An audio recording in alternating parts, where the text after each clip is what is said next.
Shaquille O'Neal once said, "Excellence is not a singular act, but a habit. You are what you do repeatedly." If that's the case, Larry Cotler is excellent.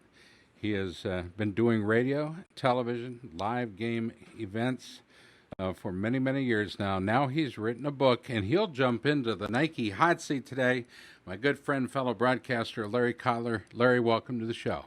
Well, thanks for having me. I might mention that on the front page of my website, larrycotler.com, that quote is right there. So I tell you what, greatness comes in all forms. The book called The Biggest Rolodex in Sports by Larry Cotler. First of all, Larry, we've been after you for a long time to write the book. Who encouraged you the most to actually put your life, or at least portions of your life, in a book form? Well, actually, I was visiting with Mike Chapman, a longtime friend. We've known each other for over 30, 35 years, give or take. And Mike, of course, and everybody in wrestling knows Mike. He's a wrestling historian. He started what's now the Dan Gable Museum up in Waterloo. He's been a prolific author himself, as well as a motivational speaker, which is an area I endeavored to get into a couple of years ago. Well, last summer, we got talking, and I was asking about how to get speaking engagements. And he said, well, you need a product. Write about your life. That could be your product because you have 35 to 40 years, actually 40 plus years in the radio business. You've interviewed thousands of people, both locally and nationally, and just write a book about yourself and write about more about your career than anything else. So that's where it all began. And interestingly enough, Scott, I'd always wanted to write a book because I always thought it'd be a thrill to see my name on the byline on the front cover of a book. And so this gave me the motivation to actually do it. You've been able to talk to and interview some of the greatest names, but perhaps your career would have started differently or even been in a different position today had you not been born in St. Louis, Missouri, in the shadow of the St. Louis Cardinals home. Well, that's true. A lot of things happened there. You know, my father passed away when I was 4.5, which eventually led to me coming to Des Moines, Iowa, because my mother remarried when I was 16. So that led to me coming to Des Moines. That's another turning point. And obviously, that's a huge turning point. Obviously, growing up in St. Louis, I was a Cardinal fan to begin with, and we start the book. Actually, the first chapter is called Loving Those Cardinals, because when you're born in St. Louis, Scott, you have to be a Cardinal fan. I think that's by birthright. So, yeah, I mean, it all began in St. Louis. And again, when my father passed away, my uncles, Harvey and Sonny, they nurtured my love of sports. They would take me to games all the time. And then I also had a love of radio. I used to lay in bed late at night with my turn dial radio. We didn't have digital back then, where I would just turn the dial and the arrow would point, and I would listen to different out-of-town radio stations, as well as Cable X with Harry Carey and Jack Buck, the Hall of Fame duo doing Cardinal games. And that's really where the love of radio came together. And so you put the two passions together of sports and radio, and that's really where it all began. I've been lucky to sit by Mike's side with you at many different games and many different talk shows over the years, Larry. And one of the things that I've always known about you is you prepare well, but perhaps the best way you prepare is with your passion. The people you interview know you are passionate about the sports that you're talking about. Dolph Volkov, for example, has been a great partner, friend, mentor to you over the years, part of that great 1969 Drake basketball Final Four team, and the wearer of that beautiful blue leather jacket. Yeah, and that's quite a story in and of itself. Yeah, so that's being told in the book. Talk to us a little bit about that special relationship you have and had on air, for that matter, with the great one, Dolph Volkov. Well, it's interesting because I had met Dolph back in the 80s. We weren't exactly close friends. We just, were casual friends. It's interesting, too, that on Channel 8 one time at the State Fair, I saw this video recently, found it in my collection from it was either 88 or 89, where KCCI used to do a lip sync competition at the Iowa State Fair. And they would do it on a daily basis. And whoever won that day's competition would perform on Dolph's show, which is called, I believe, Dolph and Company. Well, I happened to win one day. So I have the video from that, and Dolph has introduced me as Larry Cotler from Des Moines, Iowa. He doesn't know me more than, I think we may have met each other casually, but that's about it. And I was kidding Dolph about that recently, that when he comes back to town, he's retired now, living in Highland, Indiana, I'm going to have to show him that video. But it's interesting, when I was named the voice of the Bulldogs, obviously I was going to be working with Dolph, and we clicked right away. It didn't take long at all. It took just a couple of ball games. One of the things I remember vividly, when I used to do state basketball tournament games at the state tournament, I used to do the play-by-play, and then I would point to my analyst to say something. And the first time I did that with Dolph, He looked at me during the break. He says, "You don't have to point to me. I'm a broadcast professional." And he wasn't smiling when he said it. I don't think he was angry. He was just pointing out that I didn't have to do that. And it took me a few times to have to figure that out. One of our great moments, special moment, we have a couple of them, but one of them that stands out to me, our fourth game together, Scott, we're up in Anchorage, Alaska for the Top of the World tournament. And the Bulldogs are playing, I believe it was Utah State. And there's a play to the side of us on the sideline, Jacob Barronbrook and a Utah State player, and the ball's clearly tipped out of bounds by a Utah State player, and the official calls it out on Drake. Now, I had heard stories about how Dolph would get a little agitated at officiating. In fact, one time he apparently threw his pen on the table and it bounced onto the floor and they had to stop play. So in this particular time, they called the out of bounds off Jacob Barronbrook of Drake. The official is jogging past our broadcast station. Dolph, all 6'5", 6'6" of him, stood up. He has a huge hand. That's why his nickname is Shovel. Takes his index finger, stands up, and right at that official who blew that call, he goes, "You missed that call. You." And I thought at that moment I was terrified because I was thinking I'm going to be by myself doing this broadcast because he's going to throw him out. But as it turned out, it didn't happen. Later in the season, it was interesting, Scott, that I think it was in December that I looked up at the Knapp Center and there was that same official. And I walked over to Dolph, and of course I just joked at him. I pointed him out. I said, "Hey, Dolph, there's your buddy from Alaska." And we just started laughing. But I mean, we had such a great relationship. He was the best man at my wedding. Of course, the 07-08 season was very, very special with the Bulldogs winning 28 games and going to the NCAA tournament for the first time in 39 years. We're going to talk about your coverage of wrestling here shortly, sure. But I want to set it all up because you, as well as I know that it's real easy to tell the story of the young man or the professional that is hitting, 317, or perhaps has gone a career with nothing but takedowns and pins. Mm-hmm. It's easy to tell that story. Perhaps you outline a part of your career as a fan of baseball, and I refer to Maxie. Yes, a guy with 14 seasons in the bigs, 217 career batting average, and anything past 2 hits, that was a huge success for him. It's perhaps more challenging, but I think it's even more fulfilling telling the world of sport and doing those interviews when you're talking to the underdogs. You agree? I do agree. It is fun to interview the superstars. It's great to tell people, well, I've spoken with Muhammad Ali and Tiger Woods and Michael Jordan and Wilt Chamberlain and Bob Gibson and so many other Hall of Famers. Those are the ones that raise people's eyebrows, of course. But the story of Dal Maxwell was a shortstop playing for the Cardinals back in the 60s. And I always professed I wanted to be an infielder. I wasn't any good, but the one thing I could do was field fairly well, but I couldn't hit a lick. So I saw a guy like Dal Maxwell, who did have a career batting average of 217, and he suddenly became my hero. It's like he's the guy I want to follow, and I would follow him game in and game out. And the best thing, as you alluded to, Scott, when you're following a guy who has a 217 career batting average, if he singles his first time up, his batting average is probably going up for that particular game. He gets 2 hits, and it's gravy.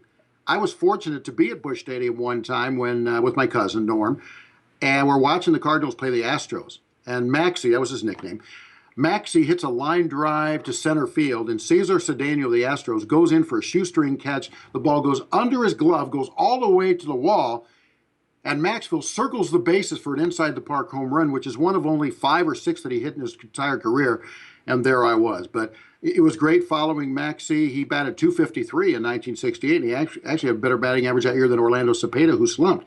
So it is fun to keep track of the underdog, and I know that you and what you do with Takedown Wrestling, you follow a lot of underdogs, people who aren't expected to be the champions, who become the champions. And that's perhaps the best part about what we do. You have a great relationship and a true respect for the coaches of the sports you cover. Mm-hmm. The Dan Gables come to mind. Dan McCarney, Hayden Fry. One of the most, I think, special relationships I think you have is with Dr. Tom Davis. Can you speak to your relationship with Dr. Tom?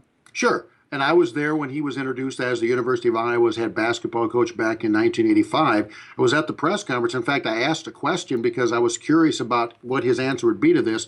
We know that in the state of Iowa, for example, college sports rule all, and especially college football and college basketball and college wrestling, for that matter. Those 3 really dominate.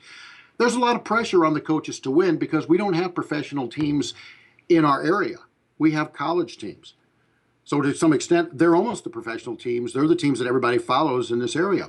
So when Dr. Tom came in, I asked him this question. I said, what do what kind of pressure do you put on yourself? Do you feel pressure to come in here and win right away? He says, you know what? The only pressure I feel is the pressure I put on myself to do the best job that I possibly can, which I thought was a very open and honest answer.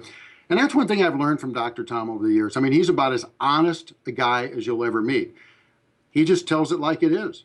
And I was fortunate to work with him at the University of Iowa for a couple of years.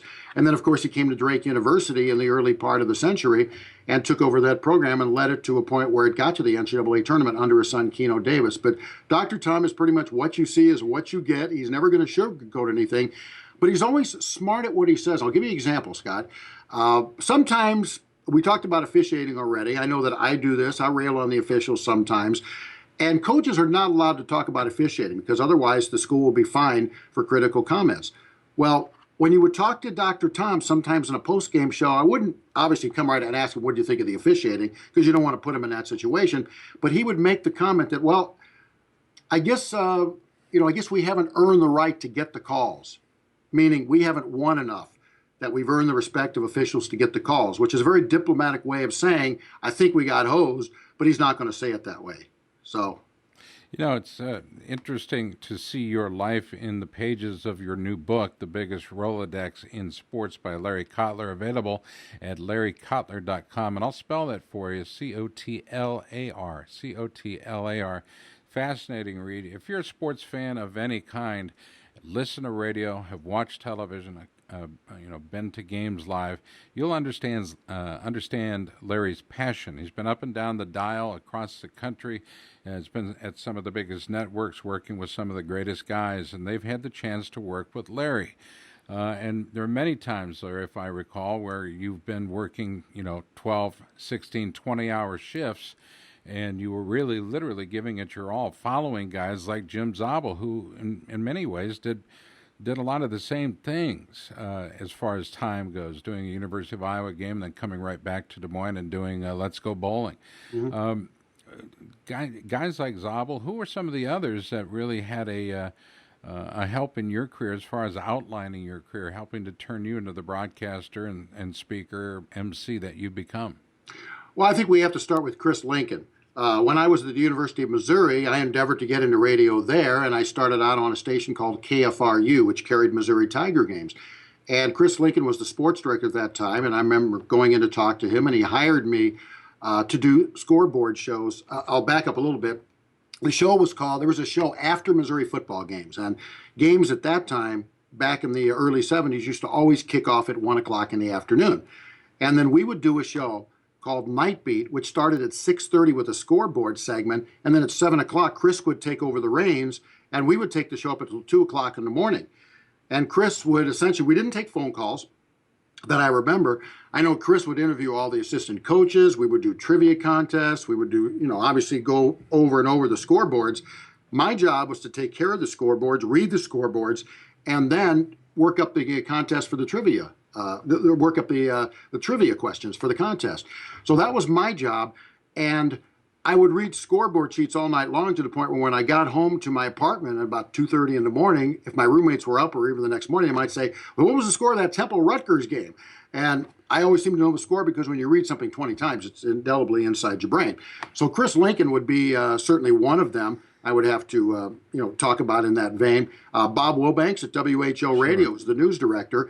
And when I left KGGO, he hired me on to work in news at WHO. And I remember Larry Wentz, who's now up in Sioux City, saying to me, well, Larry, you're a disc jockey. Because at that time, I'd been a disc jockey through much of my time in Des Moines, both at the old KSO and at KGGO. He says, well, you're a disc jockey. I said, well, no, I have a degree, Bachelor of Journalism degree from the University of Missouri, so I can also be a journalist. So, Bob Wilbanks got me involved there and got me actually started with sports radio because what he did was put me on a show called Saturday Sports Line. And it came on in the spring of 1981, and we would come on a Saturday afternoon from 1 until 6 o'clock. At first, I was the producer, Scott. I actually wasn't on the air. I was the guy who booked the show.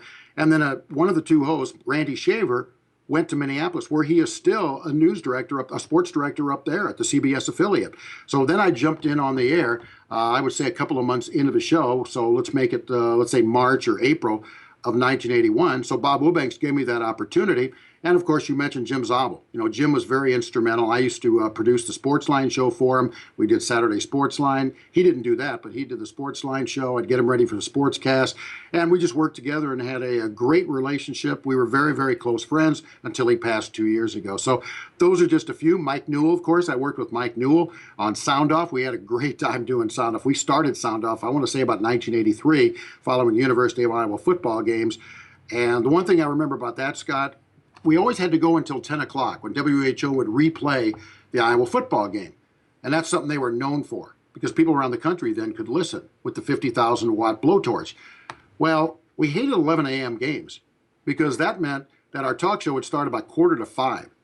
And let me tell you, I don't care if it's 2 people, 3 people, or 4 people, a 5+ hour talk show is a long, long time. But those are just some of the people who have been very influential in my life, and there have been so many.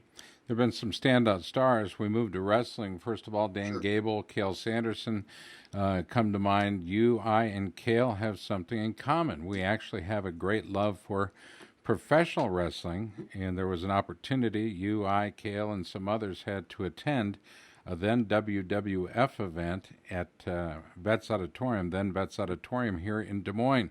Can you recount part of that story? I can, because I remember, first of all, you and I were together. We were in the 3rd row.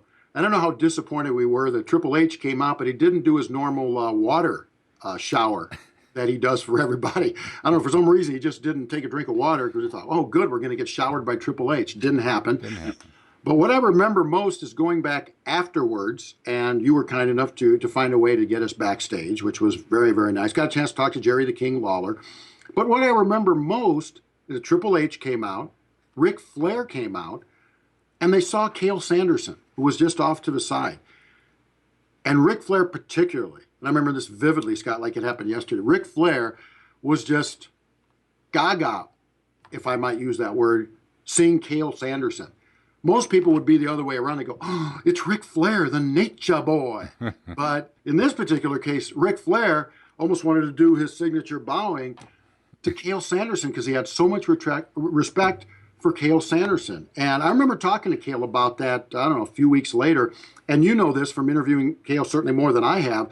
Cale doesn't really like to talk about himself that much. That's why at times he's been a difficult interview, because he doesn't like talking about himself. But you bring up something off topic a little bit or something like that, no problem. He loved talking about that. He just enjoyed the spectacle. I was a little surprised WWF at that time, like you said, didn't really show him, I don't think, on the Raw broadcast. But nonetheless, I'll always remember Ric Flair in reverence to the great Cale Sanderson. Another interview you did, I recall, is with Dr. Harold Nichols, in which he responded to all of your questions, but in doing so in a one-line monotone style that had to have been frustrating for you, not only in your interview style that you have, but also in trying desperately to make it sound interesting for the listener.